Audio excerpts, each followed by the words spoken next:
Hello everyone, my name is AyaCica and I'm here in the new episode of my Doki Literature Club series, and we start with writing a poem. I'm just gonna get random words now. I won't try to impress one of the girls. I'm just gonna be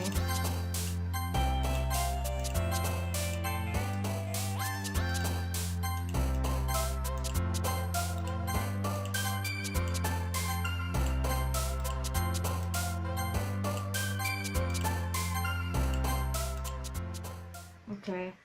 I don't even know what I picked. I just tried to don't. Ooh, I need to remember the voices. Ooh, this is hard. Another day passes and it's time for the club meeting already. I've gotten a little more comfortable here over the past couple days. Entering the club room, the usual skin greets me. Hi, Alpaca. Yo, Sayori. Looks like you're in a good mood today. I'm just still not used to you being in the club, that's all. I see. And that's a pretty simple thing to get you in a good mood. But I guess it's always the simple things with you anyway. Speaking of which, I'm kinda hungry. Will you come with me to buy a snack? No thanks. That's not like you at all. I have my reasons. Why don't we take a look at your purse, Sayori?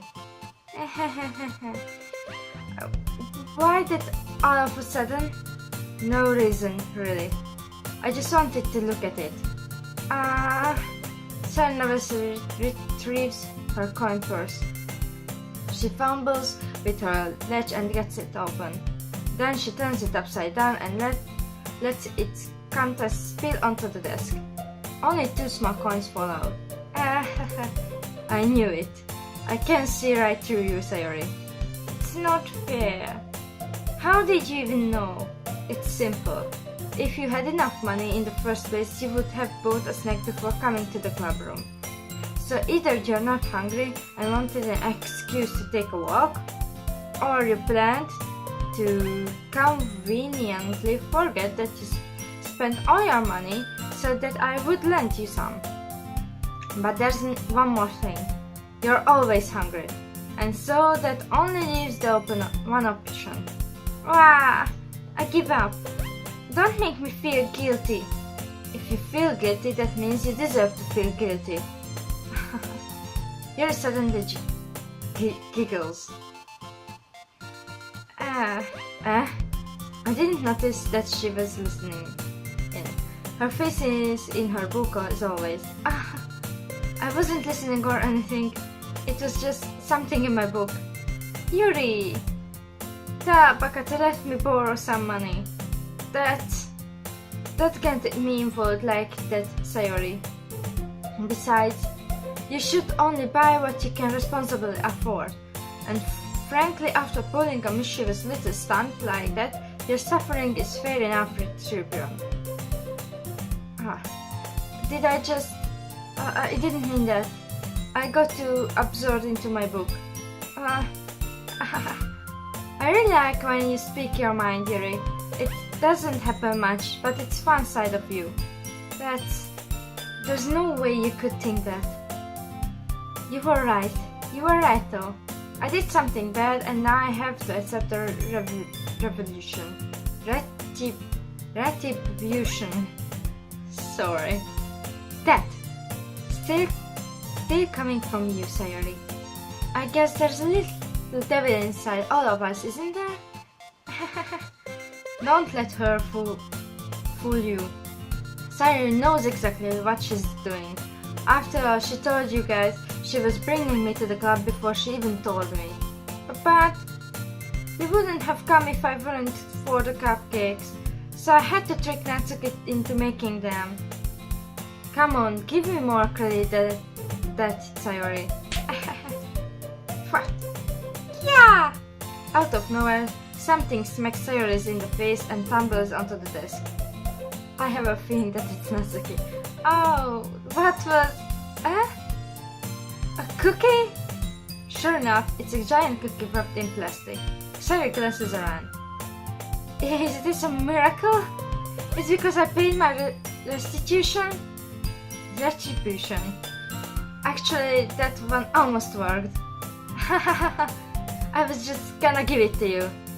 But then I heard you blab about the cupcakes. It was totally worth seeing your reaction too. Natsuki! That's so nice of you. I'm so happy. Sally hugs the cookie. Jeez, just eat it. Sarah rapidly tears open the wrapper and takes a big bite. So good. Sarah suddenly clasps her hands over her mouth.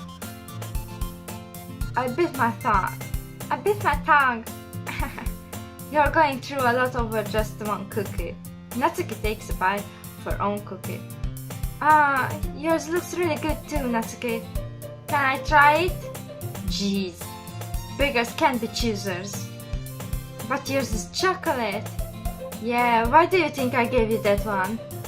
Fine. Still, I'm really happy that you shared this one with me.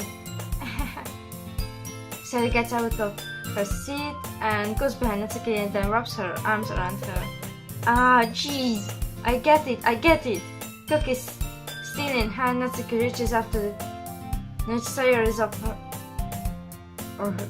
I couldn't read it. I was stupid. Okay. Sayori suddenly kneels down and takes a bite of Natsuki's cookie. Hey! Did you seriously just do that? Mouthful Sayori trots away to safety. Your aunt I laugh as well. Jeez, you're such a kid sometimes. Monika, can you tell Sayori? Natsuki glances around. Monika isn't in the club room. Where's Monika anyway? Good question.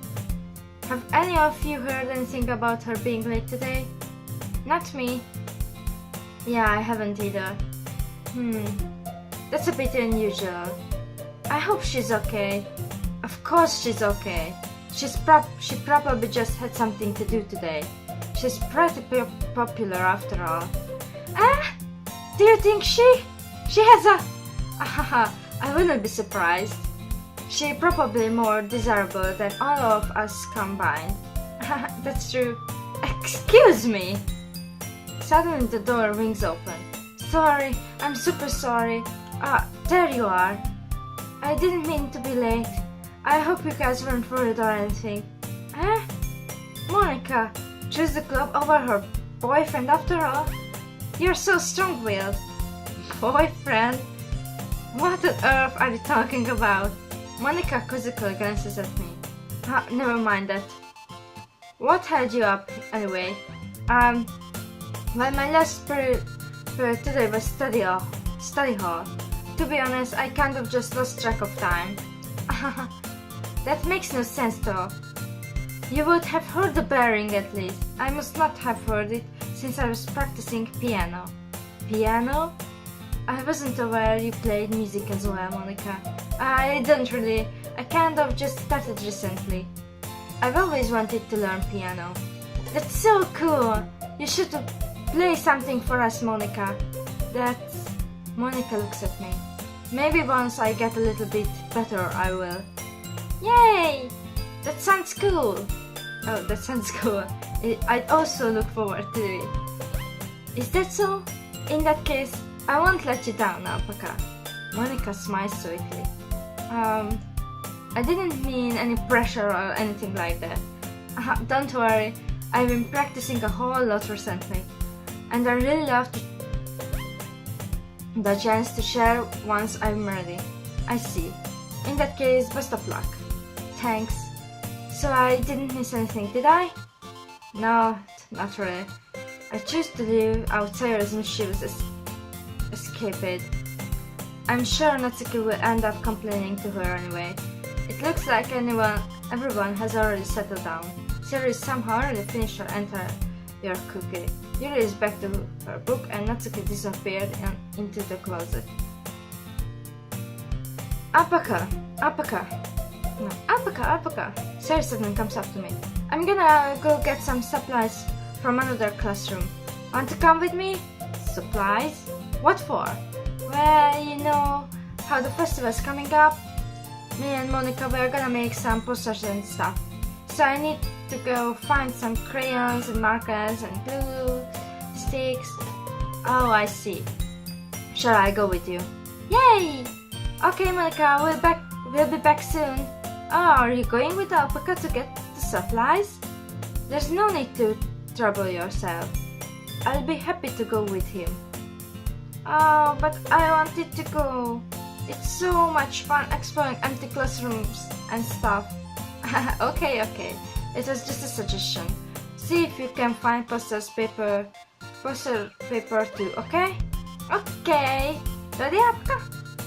Yep, let's go. Sonia and I exit the club room. I follow behind the Sayori hums and skips around the hallway. Honestly, it feels like I'm taking a kid to the mall or something. Sayori finds pleasure in the simplest things sometimes. Hey Sayori, what exactly are we doing for the festival anyway? I'm not sure how you would make an event out of literature. Me and Monica have it all planned out. Don't you worry. Is that so? Yep. We are gonna do a poetry performance. Performance? Of what kind? Well, everyone is gonna take turns on stage and recite their favorite poems. Ah, that sounds kind of dull. Alpaca, you're not thinking about it the right way at all. It's not just about reading poems, it's about performing them. Like you say, the lines of the poem like, between my feet, the last remaining flower beckons to me. I twist the stem, freeing it from its clinging root, caressing the final joyous moments between my fingers. But to what ends have I summoned this joy? For now when I look in every direction, the once prosperous field before me. It's but a barren wasteland. Like that. Sayori, how do I put this? I'm sure it's just me, but it's impossible for me to take you seriously when you talk like that. You meanie. I'm working super hard on this, you know. I know. I just meant that it's a pretty unordinary contrast to your cute self. Don't say that, it's embarrassing. But I guess that means I'm doing a good job. Yeah, I guess so. I'm so excited. The festival is going to be so much fun. Sarah spins herself around in the hallway again. Hey Alpaca, this classroom over here is empty. Let's begin the mission. The mission? It's been a long time since I've spent time with Sarah like this. But in the end, she hasn't changed one bit. She's nothing but a ball of sunshine drawing happy vibes from the world around her. It's a pretty nostalgic feeling for me. As the years went by, I began to hold myself up in my room more and more. So going adventuring with Sarah brings about a special sort of feeling I forgot I had in me. The two of us enter the classroom. Sarah heads straight to the closet and I follow. Let's see what we have in here. Crayons! Sarah pulls a box full of crayons off the shelf. They are the best brand too. They are kind of dirty though. Sarah starts pulling various crayons out of the box, reading the color names. Alright, that's one down. Don't get distracted. We still need to find... Wait, I'm looking for my favorite color. Fine. Then at least move aside so I can look for the poster paper. I dropped one by accident. Smack. Yeah! Sarah bends over and smacks her forehead right into the shelf. She falls to the floor and the crayon spills all over her lap. Oh, you okay? My forehead. Sayori clutches her forehead. Geez, Sayori, that's just like you, isn't it? Come on, let me see. Since Sayori is sitting on the floor, I grab her by the waist and pull her out of the closet. You have to move your hand, Sayori. But it hurts. Just do it for a second. Sayori slowly releases her hands for her forehead. Ooh, this is nice. I gently brush her back to the side. Oh, sorry. There's a huge red mark on the center of her forehead.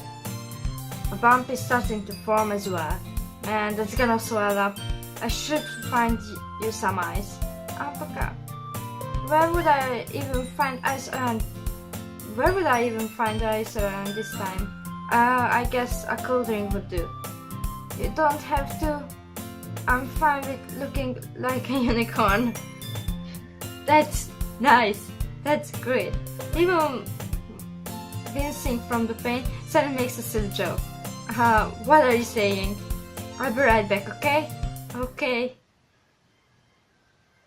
I pat her on the shoulder and run out into the hallway. I locate the nearest vending machine. What should I get? It doesn't really matter, since it will be used as an ice pack rather than to drink. But I know Sarah likes apple juice, so I purchase that one. In just a moment, I'm already returning to the classroom where I left Sayori. She has one palm on her forehead and is using the other hand to clumsily scoop grains back into the box.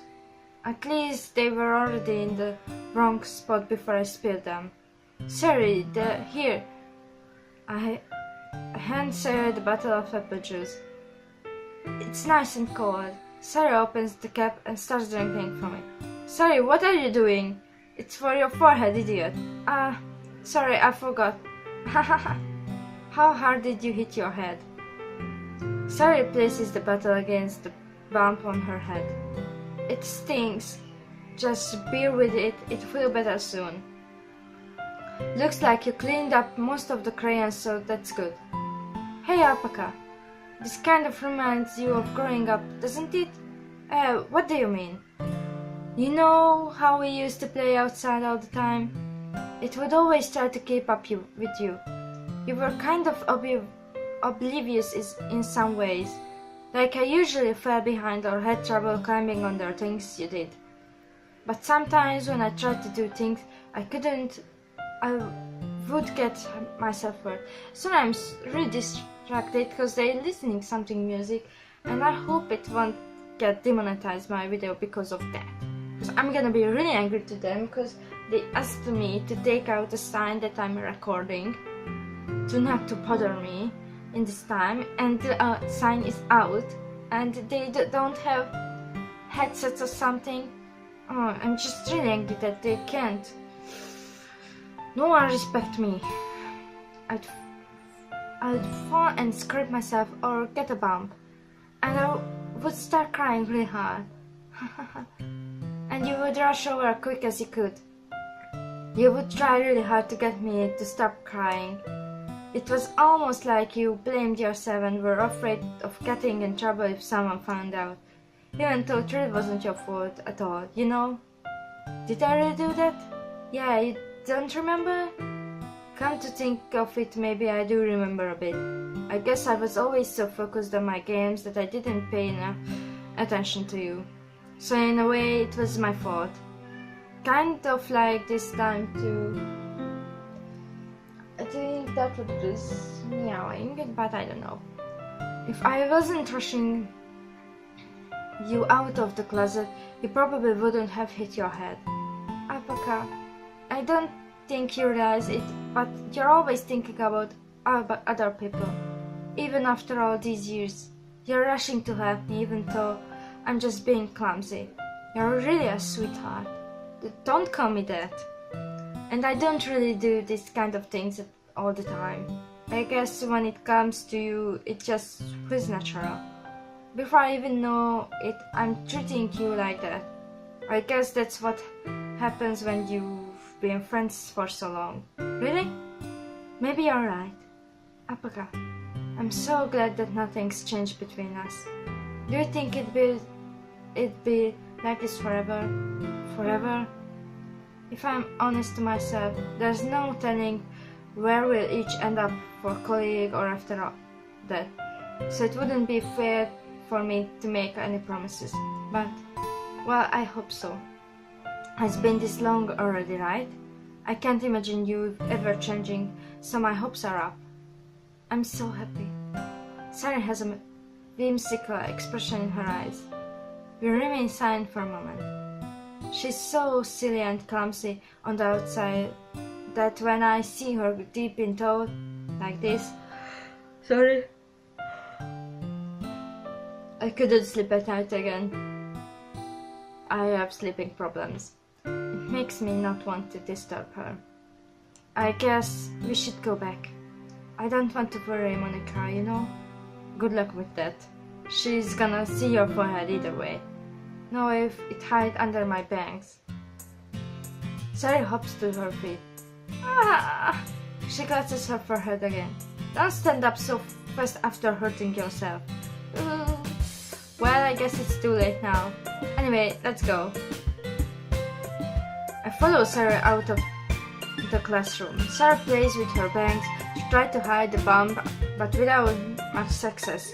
In a moment, we make it back to the club room. Ah, you're back. Good timing. I was just about ready to start with sharing our poems. Sorry, your forehead. She's fine, don't worry about. I was playing with the crayons and smacked my forehead into the shelf. Well, anyway, were you able to find everything we needed? I have it right. So,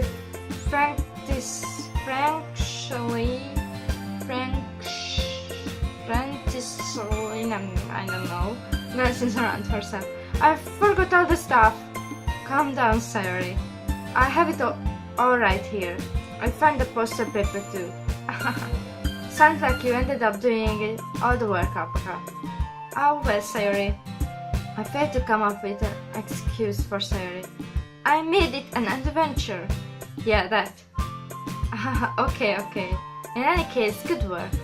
I start working on the posters tonight. Me too. Okay, everyone. Are you ready to share your poems? Guess I should grab mine. Oops. After making sure the crayon box is closed tightly, I return to my seat. Who should I show my poem to first?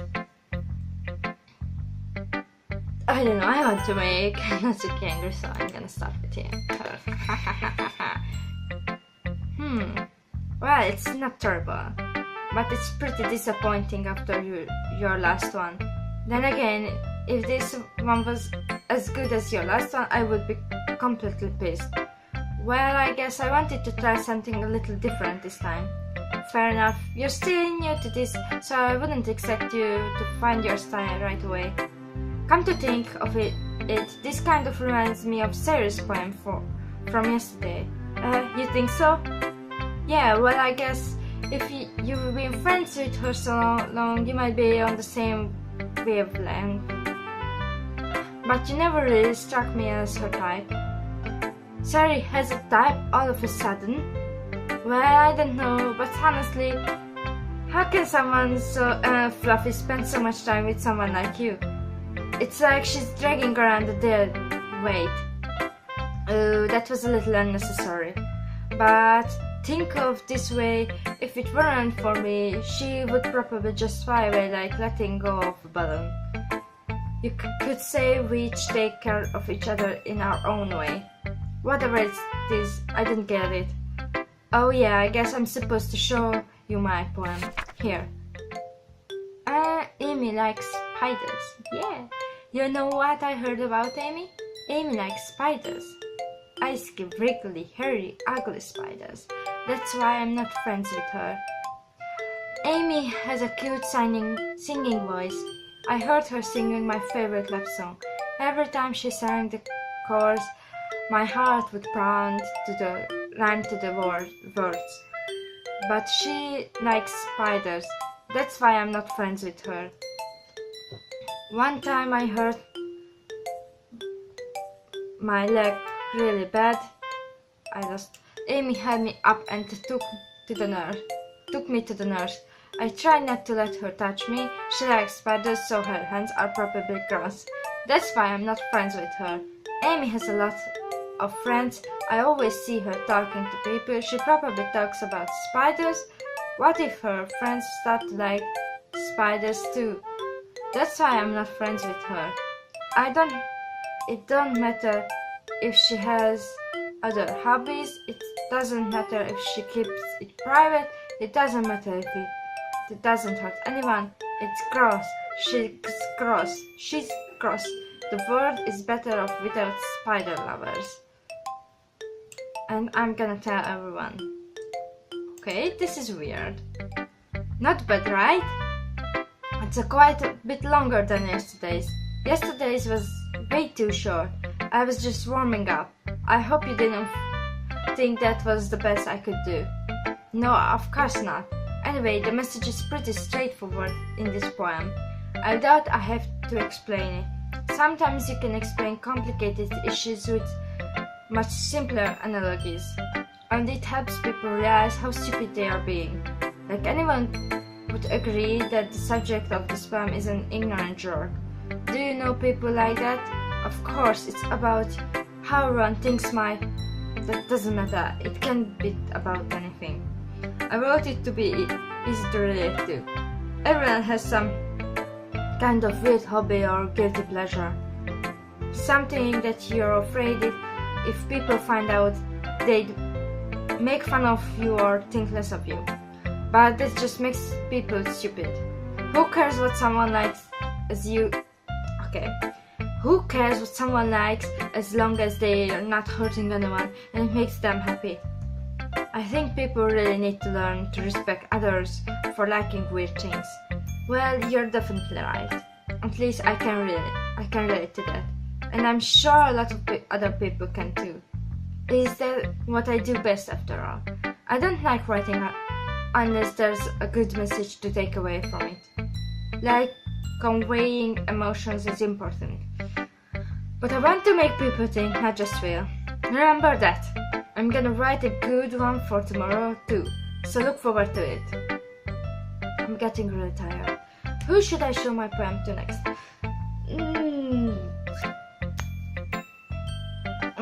Let's try MONIKA. I'm scared from MONIKA. Hiya again, Alpaca. How's the writing going? Alright, I guess. I'll take that. As long as it's not going bad. I'm happy that you're applying yourself. Maybe soon you'll come up with a masterpiece. I wouldn't count on that. You never know. Want to share what you wrote for today? Sure, here you go. I gave my poem to MONIKA. Alright, it's pretty good. It makes me think of Sayre like the other one that you wrote. You two are like the dynamic duo. Haha, that's kind of exaggerating it. Yeah, probably. But you do spend a lot of time with her, even in this club, don't you? Then again, I don't blame you for being a little shy. I'm not shy, it's just... I'm just teasing. I know it makes a bit of time to make friends with everyone, but Yuri and Natsuka are super interesting people, so don't be afraid to give them their share of time. And you can talk to me every now and then too. I'm not like unapproachable. I can, or anything, am I? No, it's not like that. I'm just still getting used to being here, that's all. Yeah. I'm sorry if I was putting pressure on you or something. I really didn't mean it like that. No, don't worry. I get what you're saying. Well, alright. But anyway, you want to read my poem now? I like the way this one turned out, so I hope you do too. Alright, let's take a look. Save me. The colors, they won't stop. Bright, beautiful colors. Flashing, expanding, piercing. Red, green, blue, an endless cacophony of meaningless noise. The noise, it won't stop. Violent, grating, waveforms, squeaking, scratching, piercing, seen, danger. This is hard for me, like playing a chalkboard on a turntable, like playing vinyl on a pizza crust, an endless poem of meaningless. Load me, Ooh, this is scary. It's even more abstract than your last one.